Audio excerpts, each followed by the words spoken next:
Hi welcome all.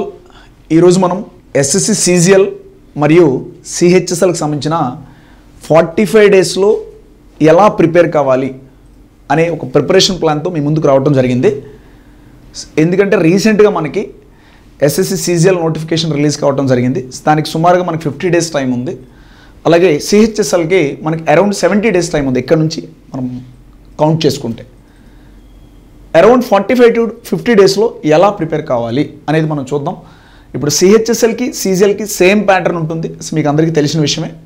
ఇప్పుడు tyre 1 ఎగ్జామ్లో maths 25 questions ఉంటాయి. ఈచ్ క్వశ్చన్ క్యారీస్ 2 మార్క్స్ అండి, అంటే 50 మార్క్స్. అలాగే రీజనింగ్ 25 క్వశ్చన్స్ ఉంటాయి. ఈచ్ క్వశ్చన్ క్యారీస్ ఎన్ని మార్క్స్ అండి, 50 మార్క్స్. అలాగే ఇంగ్లీష్ 25 క్వశ్చన్స్ ఉంటాయి. 25 2s are ఎంత అండి, 50 మార్క్స్, రైట్. అలాగే జిఏ అంటే మనకు జనరల్ అవేర్నెస్ వస్తుంది. 25 క్వశ్చన్స్ 25 2s are ఎంత అండి, 50 మార్క్స్. సో టోటల్ మనకి 100 క్వశ్చన్స్ అండి, total 100 questions. Each question carries 2 marks కాబట్టి 200 మార్క్స్కి ఎగ్జామ్ ఉంటుంది. సో దీనికి టైం డ్యూరేషన్ 1 hour అండి. 1 hour అంటే మనకి 60 minutes. Time duration 1 hour. So అయితే ఇప్పుడు మనం ఇక్కడ మ్యాథ్స్లో ఏ టాపిక్స్ ప్రిపేర్ అవ్వాలి, రీజనింగ్లో ఏ టాపిక్స్ ప్రిపేర్ అవ్వాలి, ఇంగ్లీష్లో ఏ టాపిక్స్ ప్రిపేర్ అవ్వాలి, అలాగే జనరల్ అవేర్నెస్లో కూడా ఏ టాపిక్స్ ప్రిపేర్ అవ్వాలనేది మనం ఇప్పుడు డిస్కస్ చేద్దాం. Okay, right. ఇప్పుడు మనం క్లియర్గా అబ్జర్వ్ చేస్తే ఇక్కడ మ్యాథమెటిక్స్కి సంబంధించి వెయిటేజ్ ఎలా ఉంది, మ్యాథమెటిక్స్ వెయిటేజ్ ఏ విధంగా ఉంది అంటే నెంబర్ సిస్టమ్ నుంచి మనకి 2 క్వశ్చన్స్ వచ్చే పాసిబిలిటీ ఉంది. అంటే ఈచ్ క్వశ్చన్ క్యారీస్ 2 మార్క్స్ కదండి. సార్ నెంబర్ సిస్టమ్ అంటే ఏ చాప్టర్స్ మనం ప్రిపేర్ అవ్వాలంటే ఇక్కడ మెయిన్ ఫోకస్ చేయాల్సింది డివిజిబిలిటీ రూల్స్, ఫ్రాక్షన్స్, అలాగే ఎల్సిఎం హెచ్సిఎఫ్. ఈ చాప్టర్స్ నుంచి మన ప్రీవియస్ ఇయర్స్ క్వశ్చన్స్లో మనకి ఎక్కువ క్వశ్చన్స్ కనిపిస్తున్నాయి ఈ నెంబర్ సిస్టమ్ చాప్టర్ నుంచి. సో ఎక్కువ మోడల్స్ ఈ చాప్టర్లో divisibility rules, fractions, LCM HCF ఇవి మనం చేసుకున్నట్లయితే దీంట్లో 2 క్వశ్చన్స్ మనం ఈజీగా సాల్వ్ చేయొచ్చు.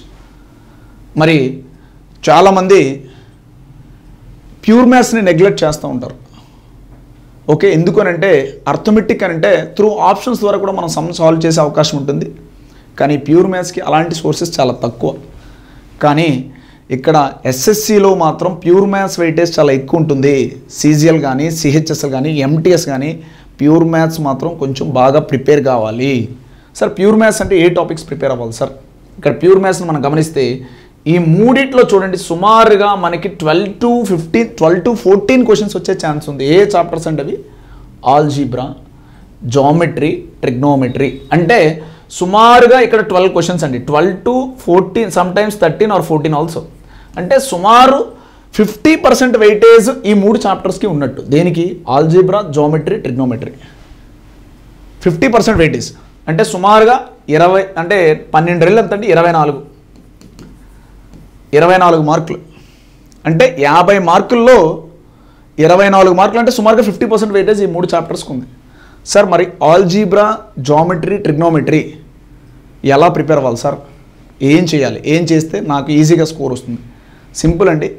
బేసిక్స్ బాగా నేర్చుకొని, ఫార్ములాస్ బాగా నేర్చుకొని, ఆల్జీబ్రాలో మెయిన్ మనం చూడాల్సింది బేసిక్ ఫార్ములాస్ అండి. ఆల్జీబ్రాలో బేసిక్ ఫార్ములాస్ బాగా నేర్చుకోవాలి.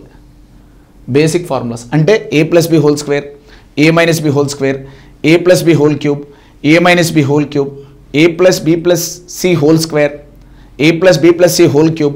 ఈ ఫార్ములాస్ మనకు బాగా రావాలి. ఈ ఐడెంటిటీస్ ద్వారా కొన్ని ఆల్జీబ్రాలో ఆప్షన్ వెరిఫికేషన్ మెథడ్లో కూడా కొన్ని సమ్స్ చేయొచ్చు. కొన్ని లాజిక్స్ ఉంటాయండి. ఆ లాజిక్స్ని మనం బేసిక్స్ని బాగా నేర్చుకున్నట్లయితే ఈ ఆల్జీబ్రా అనేది చాలా సులువండి. అయితే మరి అలాగే జామెట్రీ. సో జామెట్రీలో మనకి డిఫరెంట్ కాన్సెప్ట్స్ ఉన్నాయి.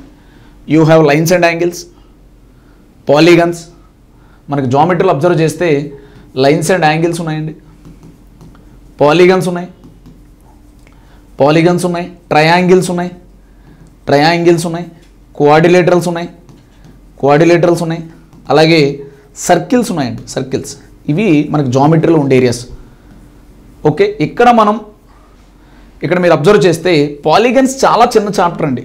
Just interior angle exterior angle మనం అబ్జర్వ్ చేస్తే పాలిగాన్ జస్ట్ ఒక 4 ఫార్ములాస్తో ఈ చిన్న చాప్టర్ని అక్కడ ఖచ్చితంగా ఒక క్వశ్చన్ వచ్చే ఛాన్స్ కనిపిస్తుంది మనకి ప్రీవియస్ ఇయర్స్ పేపర్స్ని అబ్జర్వ్ చేస్తే. పాలిగన్స్ ఇక్కడ మనం 4 క్వశ్చన్స్ అని చెప్పాను కదా. అలాగే ఇక్కడ ట్రయాంగిల్స్ కొంచెం సబ్జెక్ట్ మనం నేర్చుకుంటే ట్రయాంగిల్స్లో టైప్స్ ఆఫ్ ట్రయాంగిల్స్ చూడాలి, సిమిలారిటీ చూడాలి, కాంగ్రుయెన్సీ చూడాలి. ఇవన్నీ మనం బాగా నేర్చుకుంటే ఈ సిమిలర్ కాంగ్రుయెన్సీ రిలేషన్ మీద డెఫినెట్గా ఒక క్వశ్చన్ వస్తుంది. సో పాలిగన్స్ మీద ఒక క్వశ్చను, ట్రయాంగిల్స్ మీద ఒక క్వశ్చన్ వస్తుంది. అలాగే మనం ఇందులో సర్కిల్స్ అండి, సర్కిల్స్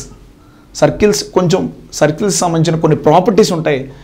ఒక 20 to 25 ప్రాపర్టీస్ ఉంటాయండి. ఆ 20 to 25 ప్రాపర్టీస్ని మనం కరెక్ట్గా చదివి అనాలిసిస్ చేసి కొన్ని ప్రీవియస్ ఇయర్ క్వశ్చన్స్ని మనం సాల్వ్ చేస్తే ఈ జామెట్రీని సాల్వ్ చేయడం చాలా సింపుల్ అండి. ఇది పెద్ద కష్టమేమీ కాదు, కానీ you have to target on previous year questions. Okay, అలాగే ట్రిగ్నోమెట్రీ కూడా అండి. ట్రిగ్నోమెట్రీలో బేసిక్ ఫార్ములాస్ రావాలి. అలాగే పైథాగరన్ ట్రిప్లెట్స్ బాగా నేర్చుకోవాలి.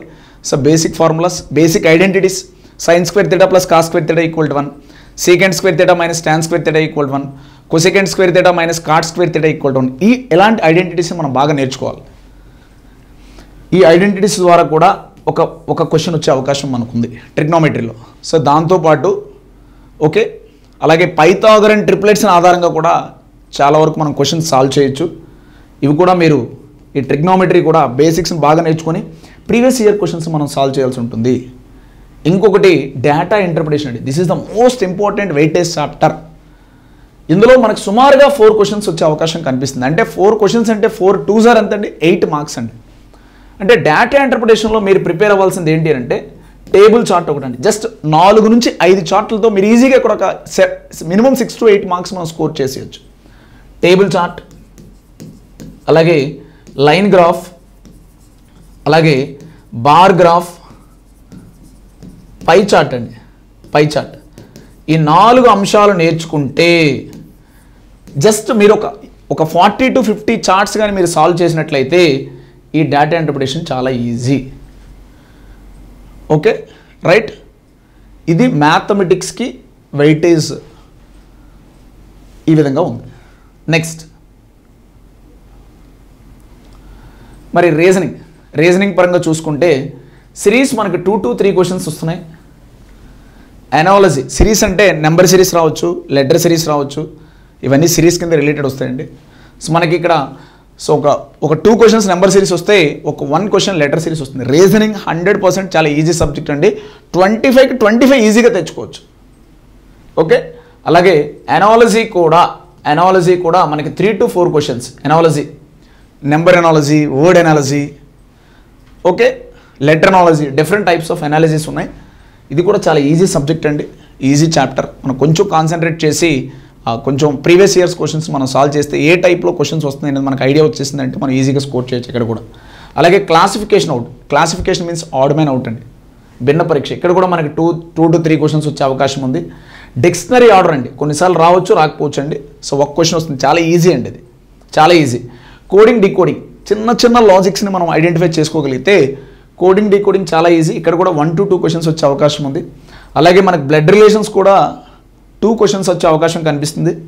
Seating arrangements 2 to 3 questions. Mathematical operations 1 to 2 questions. Syllogism 1 to 2 questions. Clocks ఖచ్చితంగా ప్రిపేర్ అవ్వాలండి, చాలామంది నెగ్లెక్ట్ చేస్తుంటారు. క్లాక్స్, క్యాలెండర్స్, ఈ చాప్టర్స్ 2 ప్రిపేర్ కావాలి. ఎస్ఎస్సి సీజల్కి ప్రిపేర్ అవ్వాలి, ఎస్ఎస్సి సిహెచ్ఎస్ఎల్ కూడా ప్రిపేర్ కావాలి. క్లాక్స్, క్యాలెండర్స్, అలాగే Venn diagrams, dice, mirror and water images 1 question. Matrix coding చాలా ఈజీ అండి, జస్ట్ చాలా ఈజీ మ్యాట్రిక్స్ కోడింగ్. అలాగే ఫిగర్ సిరీస్, ఇదంతా కూడా నాన్ వెర్బల్లోకి వస్తుంది ఫిగర్ సిరీస్. అలాగే పీసీఎఫ్ అంటే పేపర్ కటింగ్, ఫోల్డింగ్, ఇక్కడ కూడా మనకి ఇవన్నీ కూడా 1 క్వశ్చన్స్ వచ్చే పాసిబిలిటీ మనకు కనిపిస్తుంది. సో ఇప్పుడు నేను చెప్పిన విధంగా మీరు ఈ టాపిక్స్ని ఇందులో ఈ ఆర్డర్లో మీరు ప్రిపేర్ అయితే సిరీస్, అనాలజీ, క్లాసిఫికేషన్ ఈ 3 టాపిక్సే సుమారుగా మనకి 7 క్వశ్చన్స్ వచ్చే అవకాశం కనిపిస్తుంది. సో ఈ విధంగా మీరు రీజనింగ్ చాలా ఈజీగా స్కోర్ చేసేయచ్చండి. మరి రీజనింగ్ పరంగా కూడా మనం ఏం చేయాలి సార్ అంటే ప్రీవియస్ ఇయర్ క్వశ్చన్స్ని సాల్వ్ చేయాలి, ప్రీవియస్ ఇయర్ క్వశ్చన్స్ని సాల్వ్ చేసుకోవాలి. సరే మరి ఎక్కడ దొరుకుతాయి ఆ సోర్స్ ఏంటి అనేది మనం మాట్లాడదాం. అయితే ఇప్పుడు ఇక్కడ రీజనింగ్లో మన ఫుల్ స్కోర్ మాత్రం ఖచ్చితంగా తెచ్చుకోవాల్సిన అవసరం ఉందండి. అలాగే ఇంగ్లీష్ని అబ్జర్వ్ చేస్తే స్పాటింగ్ ఎర్రర్స్ అండి 2 to 3 క్వశ్చన్స్ వచ్చే అవకాశం కనిపిస్తుంది. Spotting errors 2 to 3 questions.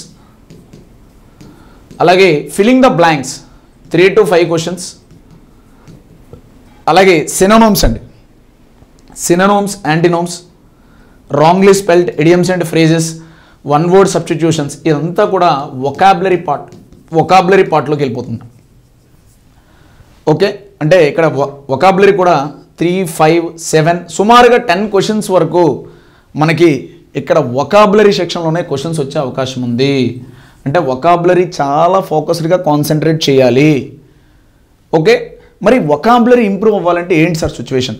Sir వొకాబులరీకి బ్లాక్ బుక్ అని సపరేట్గా ఉందండి. బ్లాక్ బుక్, రెఫరెన్స్ బుక్, మనం బ్లాక్ బుక్ చెప్పచ్చు వొకాబులరీకి. మరి గ్రామర్ చూస్తే వాయిస్ 0 to 2 క్వశ్చన్స్, అంటే యాక్టివ్ వాయిస్, ప్యాసివ్ వాయిస్ అండి. Direct speech, indirect speech 0 to 2 questions, అంటే సమ్ టైమ్స్ ఒకటి ఇస్తే ఇంకోటి ఇవ్వకపోవచ్చు అండి, చెప్పలేము. అలాగే ఇందులో మెయిన్ మనకి క్లోజ్ టెస్ట్ చాలా important, comprehension important, reading comprehension, sentence arrangements, దాన్ని స్క్రాంబుల్డ్ సెంటెన్సెస్ అంటారు. సెంటెన్సెస్ని అంటే జంబ్లింగ్ ఫామ్లో ఇస్తాడండి, దాన్ని కరెక్ట్ వేలో మనం అరేంజ్మెంట్ చేయాలి. సో ఇక్కడ కూడా మనకి ఈ 3 చాలా ఇంపార్టెంట్ అండి, cloze test, comprehension, sentence arrangement. So comprehension మనం చేయాలి అని అంటే, క్లోజ్ టెస్ట్ కానీ కాంప్రహెన్షన్ చేయాలంటే మనకి రీడింగ్ స్కిల్స్ బాగుండాలి. ఏ స్కిల్స్? రీడింగ్ స్కిల్స్ బాగుండాలి. సార్ ఇవి ఎలా డెవలప్ అవుతాయి? రెగ్యులర్గా మీరు హిందూ న్యూస్ పేపర్ చదవాలి. 100% వాడు ఇక్కడ క్లోజ్ టెస్ట్ కానీ కాంప్రహెన్షన్ కానీ sir compulsory they are taking from editorial page. Hindu news పేపర్లో ఎడిటోరియల్ పేజ్ నుంచి ఇస్తాడు ఖచ్చితంగా. వాడు క్లియర్గా ఎస్ఎస్సి సీజీఎల్ టైర్ 2లో నోటిఫికేషన్లో కూడా మెన్షన్ చేయడం జరిగింది. సో డెఫినెట్గా కాంప్రహెన్షన్ అనేది ఎడిటోరియల్ పేజ్ నుంచే తీసుకోవడం జరుగుతుంది. అంటే కంపల్సరీ ఎస్ఎస్సికి ప్రిపేర్ అవుదాం అనుకున్న వాళ్ళు ఖచ్చితంగా ఎడిటోరియల్, హిందూ న్యూస్ పేపర్లో ఎడిటోరియల్ పేజ్ కంపల్సరీ చదవాలి. ఆబ్వియస్గా మీకు అడ్వాంటేజ్ ఏంటంటే cloze test, comprehension, sentence arrangements కూడా మీరు ఈజీగా చేయగలుగుతారు. నెక్స్ట్ ఇక్కడ వొకాబులరీ అండి, వొకాబులరీ డెవలప్ చేయాలి అన్న సో మనకి ఈ హిందూ న్యూస్ పేపర్ చాలా బాగా యూజ్ అవుతుంది. అయితే వొకాబులరీకి ఒక సపరేట్ బుక్ ఉందని చెప్పాను, ఏంటండి? Black book. మరి గ్రామర్కి ఏంటి సార్?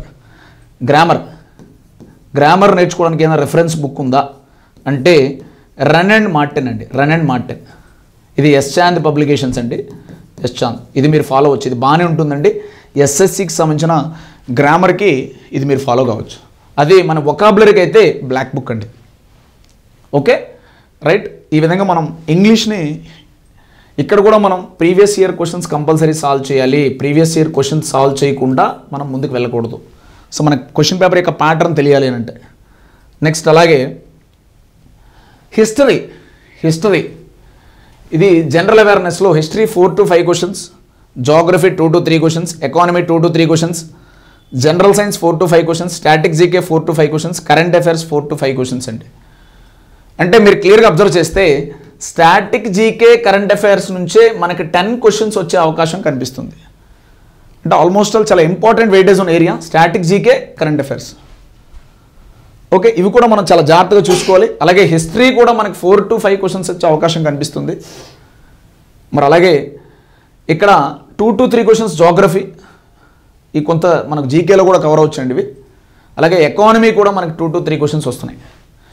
ఈ విధంగా ఈ వెయిటేజ్ పరంగా మీరు చూసుకోండి. ప్రీవియస్ ఇయర్ క్వశ్చన్స్ చూడండి, అసలు ఏ టైప్లో క్వశ్చన్ అడుగుతున్నాడు, మనం ఏ ఏరియాస్లో ఫోకస్ చేయాలి. వాస్తవంగా చెప్పాలంటే జనరల్ అవేర్నెస్ స్కోర్ చేయడం అంత సులువేం కాదండి. ఓకే, మ్యాక్సిమం ఇక్కడైతే మనం ఒక 15 క్వశ్చన్స్ మనం చేసిన యూఆర్ వెరీ గ్రేట్. 15 క్వశ్చన్స్ అంటే 15 2 సార్ 30. ఇక్కడ మీరు 15 క్వశ్చన్స్ చేయగలిగితే యూఆర్ వెరీ గ్రేట్ అండి. సార్ మంచి స్కోర్ అని చెప్పచ్చు మనం అది ఈ విధంగా అబ్జర్వ్ చేస్తే. అయితే ఇక్కడ మనం క్లియర్గా గమనిస్తే ఇక్కడ అన్రిజర్వ్డ్ కేటగిరీకి ఏది సేఫ్ స్కోర్ అని చెప్పచ్చు, 155+ అండి. ఓబీసీ కేటగిరీ, ఓబీసీ 155+ అండి. ఇది కూడా 155+ తెచ్చుకుంటే సేఫ్ అండి మార్క్స్. ఈడబ్ల్యూఎస్ కూడా 155+, ఎస్సీ కూడా 140+, ఎస్టీ కేటగిరీ కూడా 130+ అండి. సేఫ్ స్కోర్గా చెప్పచ్చు మనం. మరి ఏంటి సార్, ఏ విధంగా, ఎంత టైం అంటే టైం స్లాట్, ఒక్కొక్క సబ్జెక్ట్కి టైం స్లాట్ ఏ విధంగా ఇవ్వాలి, ఇది చాలా చాలా ఇంపార్టెంట్ అండి. డైలీ మ్యాథ్స్కి 3 hours కేటాయించండి ఇక నుంచి. అది కూడా ఏం చేస్తారంటే, ఫర్ ఎగ్జాంపుల్ నెంబర్ సిస్టమ్ తీసుకున్నారు. నెంబర్ సిస్టంలో మీరు చేయాల్సింది ప్రీవియస్ ఇయర్ క్వశ్చన్స్ సాల్వ్ చేయాలి. ఏం సాల్వ్ చేయాలి? Previous year questions. కాన్సెప్ట్ నేర్చుకున్న తర్వాత ఒక 1/2 hour కాన్సెప్ట్ లేదా ఒక 1 hour కాన్సెప్ట్ చూసి 2 hours ప్రీవియస్ ప్రాబ్లమ్స్ చేయండి. Daily previous year questions solve చేయండి. 3 hours మ్యాథమెటిక్స్ కేటాయించాలి. అలాగే ఒక 1 hour రీజనింగ్ అండి. డైలీ ఇక్కడ కాన్సెప్ట్ ఏం అవసరం లేదండి. డైలీ ప్రీవియస్ ఇయర్ క్వశ్చన్స్ ఒక 1 hour ఎన్ని వీలైతే అన్ని చేయడానికి ప్రయత్నించండి. రీజనింగ్ కూడా. అలాగే ఇంగ్లీష్కి మీరు 2 hours కేటాయించండి. డైలీ 2 hours ఇంగ్లీష్కి కేటాయించండి. 2 hours కేటాయించండి. ఓకే. సో ఎందుకు మనకి 2 hours కేటాయించమంటే అంటే 1/2 hour అందులో ఎడిటోరియల్ సెక్షన్, ఎడిటోరియల్ కాలమ్ని చదవండి. హిందీ న్యూస్ పేపర్లో 1/2 hour ఎడిటోరియం కాలమ్ చదవండి. 1.5 hour గ్రామర్ ప్లస్ వొకాబులరీ కూడా కవర్ చేయడానికి ప్రయత్నించండి. అలాగే జిఏని అబ్జర్వ్ చేస్తే జిఏ కూడా మీరు 2 hours సమయాన్ని కేటాయించండి. జనరల్ అవేర్నెస్ అందులో 1/2 hour డైలీ కరెంట్ అఫైర్స్ చదవండి. 1/2 hour డైలీ ఏం చదవాలండి? Current affairs. ఒక 1.5 hour మీకు రిలేటెడ్ మీకు నచ్చిన general awareness as per weightage మీరు ఫాలో కండి. మీకు ఇది ఈజీగా ఉంటుంది. సో నేను చెప్పిన మార్క్స్ వెయిటేజ్ చాలా క్లియర్గా చెప్పాను. ఈ మార్క్స్ మనం తీసుకొస్తే మనం ఈ మార్క్స్ కానీ మనకు వచ్చినట్లయితే అదే మనం సేఫ్ స్కోర్గా చెప్పొచ్చు. So Tier 1 for both CHSL and CGL qualify కావడానికి. రైట్ అమ్మా. అలాగే మరి సరే ఇక్కడ రెఫరెన్స్ బుక్స్ ఏంటి? రెఫరెన్స్ బుక్స్ ఏంటి? ఇప్పుడు మనం అర్థమెటిక్ కానీ ప్యూర్ మ్యాథ్స్ టాపిక్స్కి కానీ ప్యూర్ మ్యాథ్స్ టాపిక్స్కి కానీ మనం ఫాలో అవ్వాల్సిన రెఫరెన్స్ బుక్స్ ఏమీ లేవండి. చాలా ఈ 2 బుక్స్ చూసుకోండి. కిరణ్స్ SSC మ్యాథమెటిక్స్ అనేది తీసుకోండి. SSC మ్యాథమెటిక్స్ కిరణ్స్ లేదా పినాకిల్ బుక్ అయినా ఫాలో అవ్వండి. పినాకిల్ ఫాలో కండి. సరే ఎందుకు సార్ ఇవి ఫాలో అవ్వమంటున్నారు అంటే ఇందులో మనకి ప్రీవియస్ ఇయర్ క్వశ్చన్స్ అందుబాటులో ఉంటాయి. ప్రీవియస్ ఇయర్ క్వశ్చన్స్ PYQs అందుబాటులో ఉంటాయి. ఇవి మీరు సాల్వ్ చేసినట్లయితే సబ్జెక్ట్ పట్ల విపరీతమైన క్లారిటీ వస్తుంది. మీకు చెప్పాను నేను అర్థమెటిక్ ప్లస్ ప్యూర్ మ్యాథ్స్ కలిపి డైలీ ఎన్ని అవర్స్ టైం ఇవ్వమని చెప్పాను? 3 hours టైం ఇవ్వండి. అలాగే రీజనింగ్ కూడా రీజనింగ్కి పినాకిల్ బుక్ ఫాలో అవ్వండి. చాలండి, సరిపోద్ది. డైలీ 1 hour చేయండి. ఈజీగా మీరు 100% క్లియర్ చేసేయచ్చు. 45 డేస్లో ఈజీగా ఒక్కొక్క టాపిక్ మీరు 2 times కూడా రివైజ్ చేసేయచ్చు. ఓకే. ఇక్కడ కూడా మనం సాల్వ్ చేయాల్సింది సబ్జెక్ట్ ఏం కాదండి, ప్రీవియస్ ఇయర్ క్వశ్చన్స్ని సాల్వ్ చేయాలి. మరి 2 hours ఇంగ్లీష్కి ఇవ్వమని చెప్పానండి నేను. 2 hours ఇంగ్లీష్ అందులో 1.5 hour for grammar and vocab section. గ్రామర్కి ప్లస్ వొకాబులరీ బిల్డప్ చేసుకోవడానికి 1.5 hour అండి డైలీ. అలాగే half an hour editorial column చదవాలండి. ఎడిటోరియల్ కాలం చదవాలి. మరి అలాగే 3+4 3+1 4 4+2 6 అండి. ఇంకొక 2 hours జనరల్ అవేర్నెస్కి కేటాయించండి. జనరల్ అవేర్నెస్లో 2 hours కేటాయించమని చెప్పాను. 1.5 hour మీరు ఏదో ఒక సబ్జెక్ట్ జనరల్ అవేర్నెస్, హిస్టరీ కానీ, జోగ్రఫీ కానీ, జనరల్ సైన్స్ కానీ, అలాగే ఎకానమీ కానీ ఏదో ఒక సబ్జెక్ట్ 1.5 hour చదవండి. డైలీ మాత్రం 1/2 hour కరెంట్ అఫైర్స్ చదవండి. ఓకే. 3+1 4 4+2 6 6+2 8 hours 8 hours టైంని మనం ప్రిపరేషన్ కేటాయించాలి. డైలీ 1 mock test రాయాలి. ఒక మాక్ టెస్ట్ రాయాలి కంపల్సరీ. ఒక మాక్ ఎగ్జామ్ రాయాలి. కంప్లీట్గా ఫైనల్ ఎగ్జామ్ ప్యాటర్న్లో మీకు నచ్చిన వెబ్సైట్లో ఏదో ఒకటి ఫాలో అవ్వండి. ఏదో ఒకటి తీసుకోండి మీకు నచ్చింది. ఏదైతే బెస్ట్ ఎగ్జామ్స్ కండక్ట్ చేస్తున్నారో ఓకే, మీకు మార్కెట్లో చాలా అవైలబిలిటీ ఉన్నాయి కాబట్టి మాక్ ఎగ్జామ్ డైలీ ఒక మాక్ ఎగ్జామ్ రాయండి. ఫైనల్ ఎగ్జామ్ ప్యాటర్న్లో ఉండేటట్టు. ఫర్ ఎగ్జాంపుల్ ఇప్పుడు మన CGL తీసుకుంటే 100 questions అంటే 200 marksకి ఎగ్జామ్. అలాగే CHSL తీసుకుంటే 100 questions 200 marksకి ఎగ్జామ్.